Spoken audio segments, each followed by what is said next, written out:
Hi, this is Jody Beck from Jody's Gems Quilting, and I have taught this many times, but I thought while I'm doing it, I might as well show you.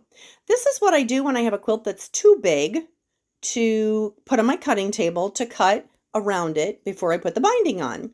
So if I do it by hand, I do not trim it to the edge, but this one's going to be done by machine and it'll get donated to somebody.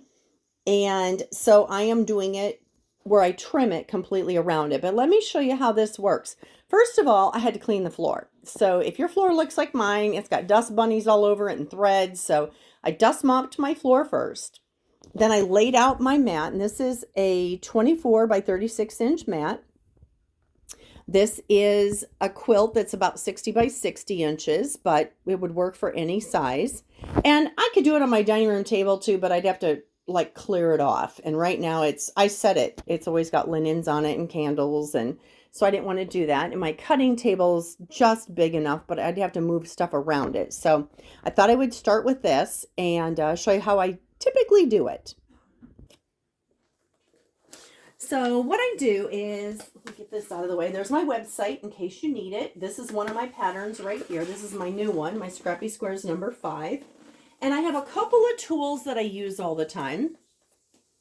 And one of them is called the Salem Rule. Do you see it?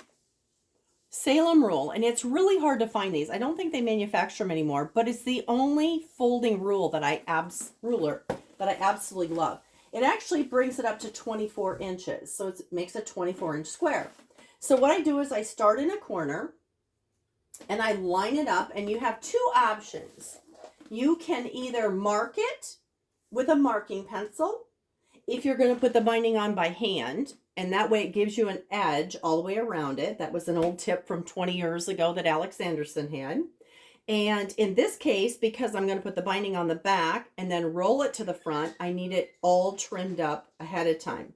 So I put it on the corner and I cut this way and then I cut this way as far as I can go.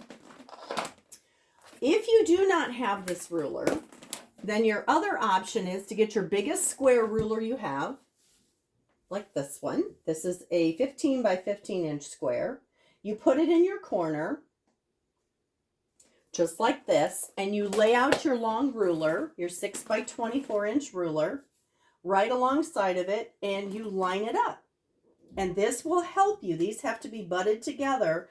I just now made my ruler go to 15 plus 24 inches. So 33 inches. So I have a 33-inch ruler. And then you can do the same thing going up this way. Okay. And then you would trim that up. I'm not going to put my behind in your face, so I will probably pause that to do that. But I'm going to use my other ruler. And if you have this, another ruler that I have that I use a lot is the 20.5-inch square, which you can see will do amazing. Pretty much the same thing. So you're going to line it up, trim it. I'll be right back.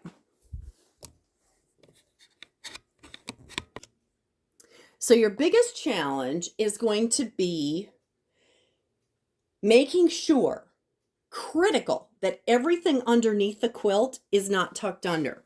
So make sure that you check that your top, your sides, that there's nothing underneath, because you could easily cut the backing of your quilt or another part of your quilt if it's not completely flat. So I checked it, made sure, and now I'm ready to cut this section.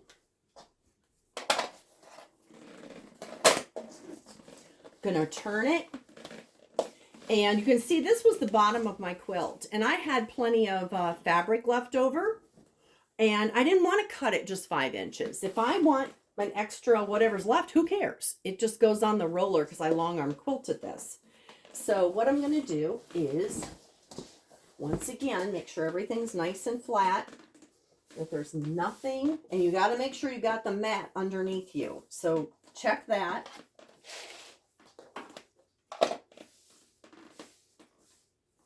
Now, if you have carpet on your floor, you're in trouble. This is not going to work. Make sure this is still in the camera. And I open up my ruler. I actually found one of these one time at a, like, Trash a Treasure. at a quilt show boutique or, you know, recycle room and bought another one. So I have 2 of them. And no, I'm not going to share them with you. I just want to make sure you can see that corner. So when I cut this, I work from this direction. Whoop. This is hard to do and I'm trying to stay out of the camera. Okay. And then all the way up, just like that. Helps to have a new blade in my ruler, or in my rotary cutter. I'm going to pull it down again. There you go, just like that. And then I make sure I have some down here, and I'm going to line it up. Just checking to make sure I don't have anything under it.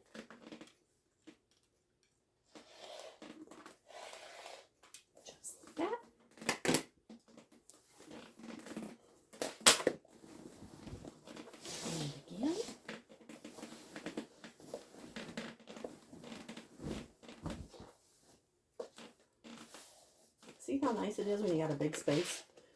It's a wonderful thing. I'm going to go back to using the 20.5-inch square just to show you, since I have that side done. Whoop, right there. Well, I kept it pretty square when I quilted it. This was stuck on my frame system for over almost 2 years. Okay, so I'm butting that up. And I gotta get that right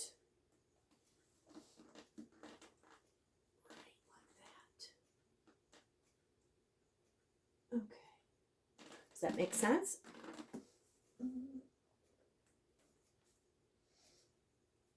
There we go. So when you do, and you're cutting, ooh, just a second. This is hard to do. And stay out of the camera view. Okay. When you're going up and you're cutting from one ruler into the next, I always slide it out a bit, hold my cutter right there. I hope you can see that where the 2 rulers match. I never lift it up so that I can bring it right in there. This is tucked together, and then I'm ready to finish it.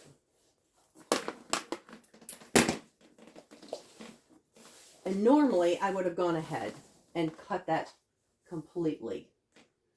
But I didn't think you needed to see my back end. There we go.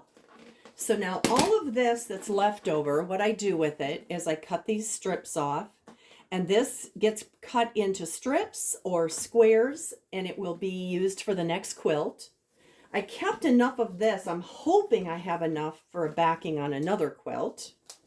And then all the batting, I cut these strips off and I give them to a girl